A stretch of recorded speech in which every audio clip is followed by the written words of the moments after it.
सैलानियों को मिलेगी वोट सर्फिंग की सुविधा। शहर के कीरत सागर तालाब में वोट सर्फिंग की शुरुआत की गई है, जिसको लेकर जनता के बीच समाज सेवी अमित श्रोती की काफ़ी तारीफ की जा रही है। वोटिंग का लुत्फ उठाने के लिए लोगों का इस तालाब पर अब जमावड़ा उमड़ रहा है। शुरुआती दौर में महिलाओं को इसका फ्री में लाभ दिया जा रहा है। बच्चों के बीच भी इस सुविधा को लेकर खासा उत्साह देखने को मिल रहा है। आपको बता दें कि जनपद महोबा को प्राचीन धरोहरों के मामले में देश में एक अलग नज़रिए में देखा जाता रहा है। इस शहर का इतिहास न सिर्फ सदियों पुराना बल्कि काफ़ी मशहूर भी है, जिसको लेकर अब जनता को वोट सर्फिंग की सुविधा मुहैया कराकर लुभाने का मास्टर प्लान तैयार किया जा रहा है। समाज सेवी अमित श्रोती का मानना है कि वोट सर्फिंग की सुविधा मिलने से न सिर्फ जनता इसका लुत्फ उठा रही है, वहीं दूर दराज से आए लोगों को महोबा के प्राचीन इतिहास को समझने का भी मौका मिल रहा है। देखिए, ख़ास तौर से बात करें तो अगर बुंदेलखंड के महोबा में बहुत छोटा ज़िला है ये, और यहाँ पर किसी प्रकार का विकास कार्य नहीं था एक तरीके से। ख़ास तौर से अगर हम देखें, अपने बच्चों को घुमाने के लिए कोई भी स्थान नहीं था। तो ऐसे में ज़िलाधिकारी सत्येंद्र कुमार जी ने यहाँ पर बोटिंग करा करके और ख़ास तौर से इसको खूबसूरत बना करके एक प्रयास किया है कि यहाँ के लोग भी अपने बच्चों के साथ बढ़िया से घूम सकें, यहाँ पे भी वो सुविधा प्राप्त कर सकें जो हम लोग अन्य भोपाल में हैं, जैसे उदयपुर है, तमाम जगहों पर हम लोग सर्फिंग और बोटिंग करते हैं, तो वो सब चीज़ें यहाँ के लोग भी कर सकें। महंगाई की भेंट चढ़ी मोदी की उज्ज्वला योजना।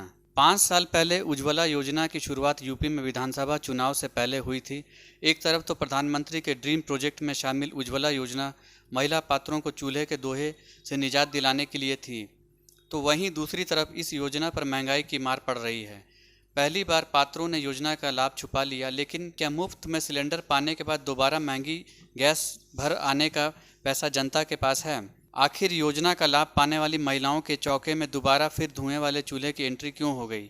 जब हमने गांव-गांव पहुंचकर पड़ताल की, तब पता लगा कि जिन महिलाओं को योजना का लाभ नहीं मिला, वह तो चूल्हे पर खाना पका ही रही हैं, साथ ही जिनको योजना का लाभ मिल भी चुका है, वह भी महंगाई के कारण आज चूल्हे के धुएं में ही खाना पका रही हैं। योजना की हकीकत के लेकर महिलाओं ने क्या कुछ बताया है, आपको इस खबर के जरिए सुनाते हैं। क्या नाम है आपका? दे दी मैंने। सरला। सरला जी, आप यहाँ चूल्हे पे खाना बना रही हैं, क्या कारण? सरकार एक योजना चलाती है उज्ज्वला योजना गैस की, क्या वो योजना का लाभ आपको नहीं मिला? क्यों लाभ क्यों नहीं मिल पाया? अब दिलवाई ही नहीं किसी ने, प्रधान पहले लोग। तो क्या लगता है, मतलब अब आप ऐसे ही चूल्हे पे बनाते हैं। कितना समय हो गया? कुल समय हो गया। अच्छा, ये उज्ज्वला गैस योजना चलती है सरकार की तरफ से, उसको आपका लाभ मिला है या नहीं मिला है? कितना लाभ मिलो? तो ये गैस सिलेंडर जो है वो आप फिर आपने खरीदा है पैसे? आपने खुद खरीदा है। तो आज फिर क्या आप चूल्हे पे बनाती हैं रोटी या फिर किस पे काम करती हैं? चूल्हे पे करते हैं, इतनी महंगी हम ना भरा फात। गैस सिलेंडर होने के बाद भी आप चूल्हे पे काम करती हैं, क्यों करती हैं? कि भाई देखो इतनी महंगी है ना, ले फात बाई चांस आ जात, रिश्तेदार को ले आ जात, अपने परिवार बढ़ो। खेखड़ा थाना क्षेत्र में 2 दिनों से लापता युवक का गंदे नाले में शव मिलने से क्षेत्र में सनसनी फैल गई। खेखड़ा थाना क्षेत्र के मुंडाला मोहल्ला निवासी ओम पाल का छोटा बेटा पिंटू 2 दिन पहले घर से खेत पर गया था, लेकिन देर रात में भी युवक वापस नहीं लौटा, जिसके बाद परिजनों ने पिंटू की तलाश की पर सुराग नहीं मिला। युवक के पिता ने खेखड़ा कोतवाली पर गुमशुदगी दर्ज करवाते हुए युवक की बरामदी की मांग की थी। खेत पर जा रहे किसानों ने बस्ती के गंदे नाले में अज्ञात शव देखा। किसानों ने इसकी सूचना पुलिस को दी। मौके पर पहुंची पुलिस ने शव को गंदे नाले से निकाला। शव की शिनाख्त 2 दिन से लापता पिंटू के रूप में हुई। पुलिस ने मृतक युवक के परिजनों को सूचना दी तो परिजनों में कोहराम मच गया। परिजनों को कहना है कि पिंटू नशे का आदी था, नशे के कारण नाले में गिर जाने के कारण उसकी मौत हुई है। परिजनों ने पुलिस से पोस्टमार्टम नहीं कराने की मिन्नतें की, लेकिन पुलिस नहीं मानी और पुलिस ने शव पोस्टमार्टम के लिए भेज दिया। पुलिस का कहना है कि पोस्टमार्टम की रिपोर्ट आने के बाद मौत का कारण स्पष्ट हो पाएगा, उसके बाद आगे की कार्रवाई की जाएगी। आपका नाम? परवेश कुमार। मोर्चरी आ रहे हो? हाँ जी। क्या मामला? भाई एक्सपायर हो गए, मतलब 6 तारीख से है ना लापता है थे, तो रिपोर्ट दर्ज कराई कल, तो अभी सुबह मॉर्निंग में मिले हैं नाले में, तो अभी मोर्चरी में आए यहाँ पे। अच्छा, सब नाले में मिला? जी, सुबह ही आज ही। तो जो छोटा भाई है वो ये जा रहा था खेत के अंदर घूमने के लिए, तो जैसा देख रहा था तो फिर वहीं पे उनको दिखाई दिया इनका हाथ नाले के अंदर। तो अभी आपको क्या लग रहा है? कुछ नहीं, बस वही है कि वह ऐसे ही पैर फिसला ना, क्योंकि कई बार 1-2 बार भी गिर गया था, थोड़ा ड्रिंक कर लेते थे ना, तो बाकी वैसे कुछ नहीं, किसी से ना तो कोई रंजिश वंजिश है ना कुछ ऐसा बिल्कुल।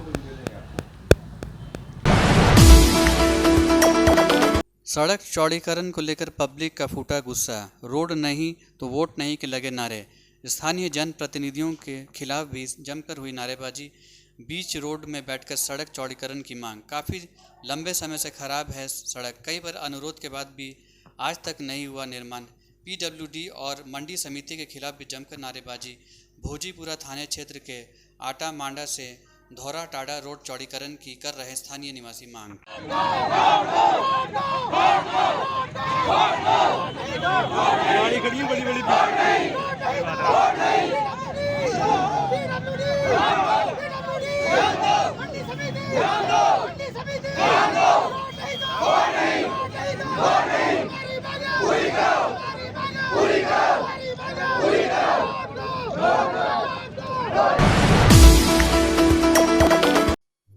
अयोध्या में छठ पूजा की तैयारी।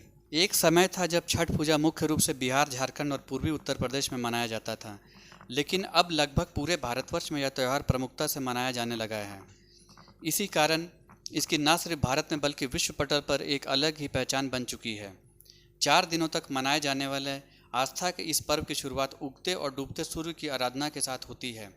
कार्तिक माह की छठी तिथि को मनाए जाने के कारण इसे छठ पूजा कहा जाता है। वर्ष भर में 2 बार मनाए जाने वाले इस पर्व को जहां एक बार चैत्र में और दूसरी बार कार्तिक में मनाया जाता है। चैत्र शुक्ल पक्ष छठी पर मनाए जाने वाले छठ पर्व को चैती छठ और कार्तिक शुक्ल पक्ष छठी पर मनाए जाने वाले पर्व को कार्तिकी छठ कहा जाता है। वहीं कार्तिक महीने में मनाए जाने वाले छठ की अधिक मान्यता होती है, इसलिए पूरे भारतवर्ष में इस पर्व को व्यापक रूप से मनाया जाता है। वहीं 4 दिनों तक चलने वाला त्यौहार कार्तिक मास की शुक्ल पक्ष चतुर्थी तिथि को नहाए खाए से शुरू होता है। वहीं अयोध्या में भी आज नहाए खाए के साथ आज पर्व की शुरुआत हुई। कार्तिक माह की पंचमी को खरना भी कहा जाता है। इस दिन व्रती शाम को गुड़, अरवा चावल की बनी खीर और रोटी प्रसाद के रूप में ग्रहण करते हैं। इसके बाद तीसरे दिन भगवान सूर्य को संध्या में अर्घ दिया जाता है और चौथे दिन उगते सूर्य को।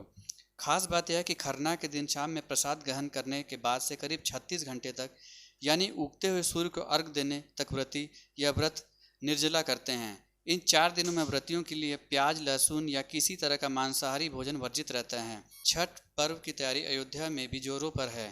हर और बाजारों में रौनक देखी जा रही है। महिलाओं हो या पुरुष, सभी बाजार में निकलकर छठ पूजा में लगने वाले सभी जरूरत के सामानों को खरीदने में लगे हुए हैं। दुकान लगाया है, इसमें कई प्रकार के फल चढ़ते हैं, मेवा चढ़ते हैं। ये औरत व्रत रहती है, 3 दिन का त्यौहार होता है ये। और 10 तारीख को शाम को घाट पे जाएंगे डाला लेके, 11 तारीख को सुबह जो है ख़त्म हो जाएगा अर्घ दे करके। अगली बार में क्या फर्क है? अगली बार से की बार में तो अभी कुछ मामला डाउन दिखाई दे रहा। सामान महंगा भी है बहुत, पिछली बार से सामान महंगा भी बहुत है। हाँ, आएंगे किसी प्रकार से एडजस्ट करना है, नहीं लगाते हैं। शुरुआत मैंने ही किया है इस बात, यहाँ दुकान लगाना शुरुआत मैंने ही किया था इसी दुकान से। हमको हो गया करीब 21 साल दुकान लगाते हुए। आए हैं छठ पूजन का सामान खरीदने के लिए और छठ पूजा करने के लिए। तो किस तरह पूजा पाठ करते हैं? पूजा पाठ ये मूलतः सूर्य देवता का पूजा है और सविता देवी की है। सूर्य और सविता की उपासना होती है इसलिए। सूर्य और सूर्य की शक्ति दोनों की उपासना इस दिन होती है। ये होता है कि हाँ, बच्चों के भविष्य के लिए भी, बच्चों की उम्र के लिए भी ये रहा जाता है। लोगों ने इसको जोड़ दिया है। हाँ, ऐसा छठ चूँकि षष्ठी का जो त्यौहार है वो बच्चों के लिए ही होता है। हाँ, तो मूलतः ये बच्चों के लिए ही है, लेकिन अन्य चीज़ों के लिए भी आदमी इससे सारी चीज़ें जोड़ कर देखता है और रहता है प्रति। आज हम लोग आए हैं छठ पूजा का सामान खरीदने के लिए, जिसमें डाली है, सुपली है, फल है, मिठाई है, ये सब खरीद के, चना है, गुड़ है, ये सब लेके जाएंगे और छठ पूजा होगा। आज आने खाने का दिन है। कल छोटी वाली है छठ, परसों बड़ी वाली है, उसके नरसों अर्घा है। किस तरह? लक्ष्मी जी को मान के, सूर्य देवता को मान के पूजा करते हैं। यही है, सद्बुद्धि सद्ज्ञान आए, भविष्य बच्चों का अच्छा हो, धन धान से संपदा हो, यही सब। व्रत है सूर्य देवता का अर्घ देंगे, सूर्य देवता की पूजा अच्छा है। और तो आपको नया ही लगता है, ये व्रत ही ऐसा है, त्यौहार ही ऐसा है कि हर बार कुछ नया ही दिखता है, नया ही करने का मन करता है, नया ही कुछ स्पेशल हो ऐसा मन में रहता है। रामायण सर्किट ट्रेन पहुंची अयोध्या। दिल्ली के सफदरगंज से चलकर Ramayan circuit express train Ayodhya cantt railway station पहुंची। रेलवे स्टेशन पर रेलवे विभाग के अधिकारियों ने तीर्थ यात्रियों का स्वागत किया, तो वहीं तीर्थ यात्रियों ने अयोध्या की धरती को प्रणाम किया। बता दें, Ramayana circuit express train Ayodhya Dham railway station नहीं आ सकी। अयोध्या में रेलवे स्टेशन रेनोवेशन का काम चल रहा है। 132 यात्रियों को अयोध्या कैंट रेलवे स्टेशन से बस के माध्यम से धर्म की नगरी अयोध्या में दर्शन पूजन कराया जाएगा। आज अयोध्या के सभी प्रमुख मठ मंदिरों और तीर्थ स्थलों का श्रद्धालु दर्शन भी करेंगे। कल नंदीग्राम के लिए रामायण एक्सप्रेस के तीर्थ यात्री रवाना होंगे। अयोध्या पहुंचे तीर्थ यात्रियों ने मोदी जी का आभार प्रकट किया है। उनका कहना है कि अयोध्या आने पर का हमें सौभाग्य मिला है, राम जी के दर्शन करेंगे और हम लोग इसका लाभ उठाएंगे। तो वहीं उत्तर प्रदेश के मुख्यमंत्री योगी आदित्यनाथ की भी तारीफ की। उन्होंने कहा, अयोध्या में आकर हम लोगों का जो स्वागत हुआ है बहुत ही अच्छा लगा है। दरअसल कल शाम 4:30 बजे काशी के लिए रवाना होगी Ramayan express. Ramayan circuit express train में श्रद्धालुओं को लहसुन प्याज से रहित सात्विक भोजन परोसा जा रहा है। साफ सफाई का भी विशेष ध्यान रखा जा रहा है। श्रद्धालुओं के लिए ट्रेन में अत्याधुनिक सुविधाओं का इंतजाम भी है। लाइब्रेरी, फुट मसाजर और बूट पॉलिश की मशीनें लगी रामायण एक्सप्रेस ट्रेन में हैं।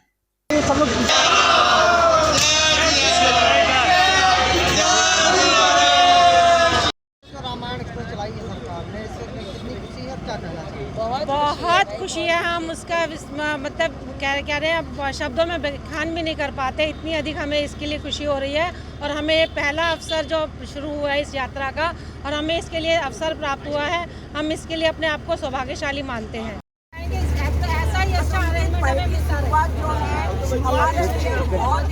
एक बार